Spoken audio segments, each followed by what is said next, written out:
আসতো ওখানে ঠিকানা, আমি হরিয়ানা খাবার দিতাম, ওখানে আমাদের সেবা করি, প্রায় 300 লোককে দুস্থ খাওয়াই, আমাদের কমিটি আছে। লোকাল ছেলে মানে জানেই, লোকাল ছেলে মানে জানি বলে অ্যাড্রেসটা বলে দিই, এই অ্যাড্রেসের মধ্যে এসছে। তো আমি বললাম যে মোটামুটি আমি একদিন যাবো, সবাইকে পাঠাই। তো আমি 2-3 দিন লেট করি, হঠাৎ সোমবার, গত সোমবার, আজ শনিবার, গত সোমবারে মাঝরাতে আমাকে স্বপ্ন দেখায় আর চারিদিক দিয়ে আমার ঘিরে দিয়েছে, আমি আমাকে মেরেই ফেলবে সাপে।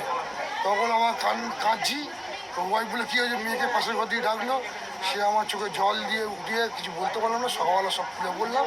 তো আজকে আমার মনে ইচ্ছা হলো, এখানে দেবুর সাথে দেখা হলো, যে দেবু আজকে পুজো দিতে বলে, হ্যাঁ চলে যা, তোমাদের সব ছেলে তাই মাকে পুজোটা স্বপ্ন দেখেছেন যে মা ঘিরে ধরেছে, সাপের সব